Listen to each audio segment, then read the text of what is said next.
Assalamualaikum warahmatullahi wabarakatuh. Selamat pagi anak-anak kelas 9. Kita berjumpa kembali pada pertemuan kedua masih dalam bab pertama yaitu KD 31 Sistem Reproduksi pada Manusia, tetapi pada subbab kali ini yaitu untuk mempelajari tentang organ-organ reproduksi pada manusia, baik itu pada pria maupun pada wanita. Terlebih dahulu kita berdoa ya, supaya pembelajaran lebih lancar dan tentunya supaya pandemi ini segera berakhir, kita tatap muka seperti biasa. Berdoa, mulai.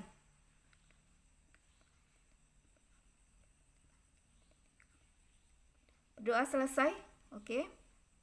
Siapkan buku paket atau e-book yang sudah bisa diunduh di web, bisa dibaca melalui perpustakaan digital kita.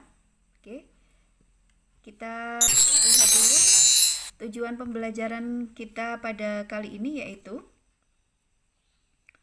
untuk mengidentifikasi organ-organ penyusun sistem reproduksi manusia dan menjelaskan fungsi-fungsi organnya. Organ penyusun sistem reproduksi manusia itu nanti kalian buka di halaman 8 sampai 9 untuk organ-organ reproduksinya. Ini sumber literasinya di buku paket. Kemudian fungsi organ manusianya, fungsi organ-organ penyusun sistem reproduksi pada manusia, dan menjelaskan tahapan-tahapan reproduksi manusia. Manfaat pembelajaran yaitu untuk membantu kamu memahami struktur dan fungsi organ reproduksi sehingga kamu harus mensyukuri atas ciptaan Tuhan kita. Bagaimana kalian bisa ada atau dilahirkan ke dunia ini? Mungkin sebagian sudah tahu, tetapi proses itu mulai dari sel itu terbentuk, tentunya bagian-bagian yang lebih rinci lagi masih harus kita pelajari lagi ya melalui bab ini. Oke. Untuk peta konsepnya nanti bisa kalian ini screenshot, kemudian kalian salin ke buku tulis kalian ya, supaya ini lebih jelas untuk peta konsep pembelajaran ini. Nanti kalian pelajari lagi. Nah, fungsi utama sistem reproduksi yaitu untuk memperbanyak dan mempertahankan jenisnya sehingga tidak mengalami kepunahan. Oke, ini kita sajikan gambar seperti yang ada di layar.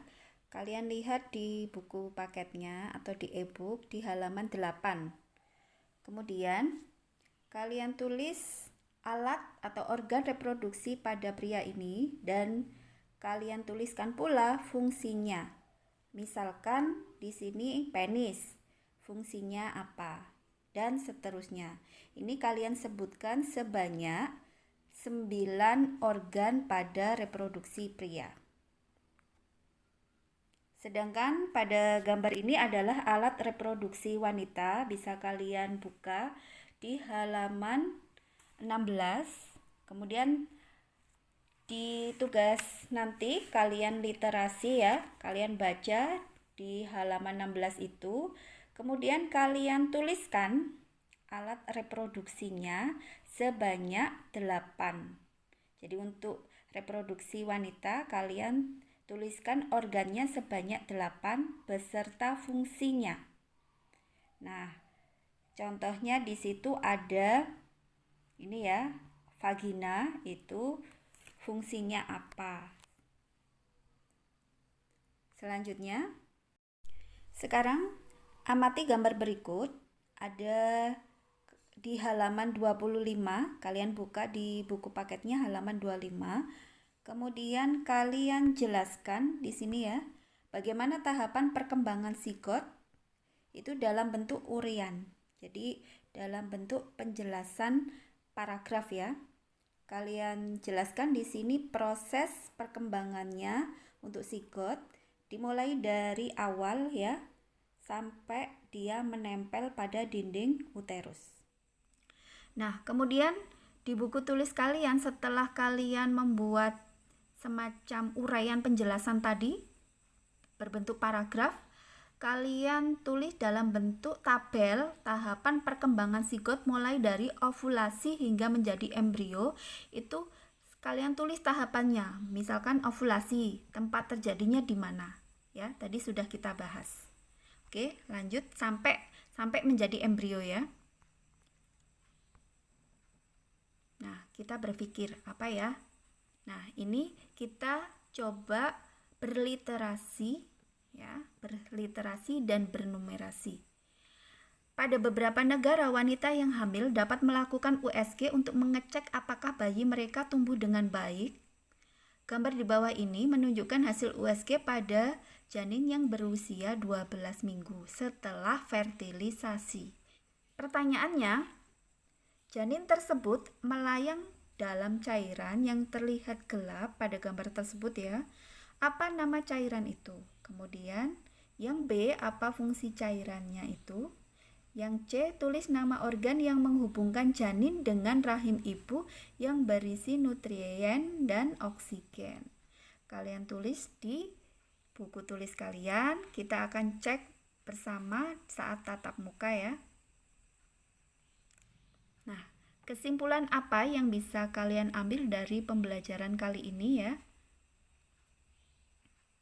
Kalian bisa mengidentifikasi organ-organ penyusun sistem reproduksi pada manusia sesuai dengan catatan kalian tadi. Sudah saya minta di awal tadi ya, kalian tulis organ-organ penyusun sistem reproduksi baik pada pria maupun pada wanita. Kemudian jelaskan fungsinya juga. Jadi misalkan pada pria ya, organnya penis. Itu kamu tulis fungsinya apa. Kemudian testis fungsinya apa, dan seterusnya. Untuk wanita juga ditulis organnya dan fungsinya juga.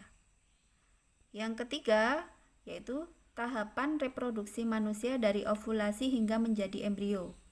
Untuk tugas yang sudah kalian kerjakan, baik itu hasil dari literasi kalian, ataupun hasil dari kegiatan belajar di rumah kalian, ini nanti saya kirimkan link Google Form yang berisi nama kelas, kemudian kalian tulis ini tugas PJJ keberapa ya. Misalkan hari ini pertemuan kedua, berarti ditulis tugas PJJ kedua.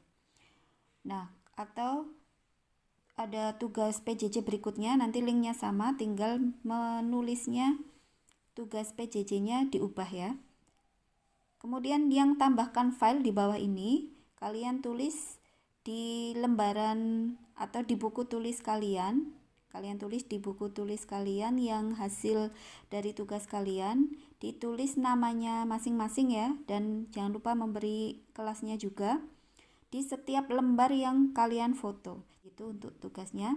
Dan pada pertemuan berikutnya akan saya umumkan siswa yang teraktif yang mengumpulkan siapa, nanti saya kasih reward ya.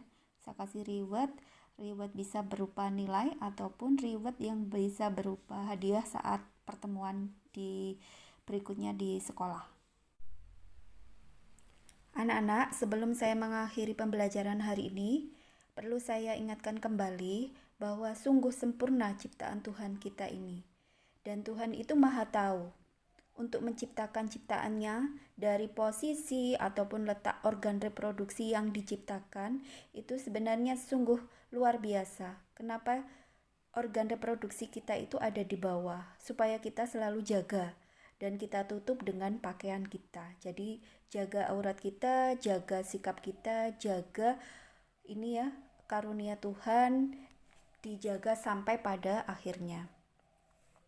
Dan untuk ini proses pembentukan embrio, kita ingat lagi proses pembentukan embrio itu tercipta dari satu sel sangat kecil sekali ya, dan kemudian berubah membelah sampai menjadi bentuk makhluk hidup yang sempurna. Kita ini ya, manusia seperti kita ini bisa beraktivitas.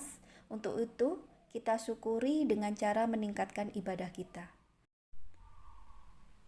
Pesan moral yang ingin kami sampaikan sebagai pendidik yaitu katakan no free sex atau katakan no sex before marriage.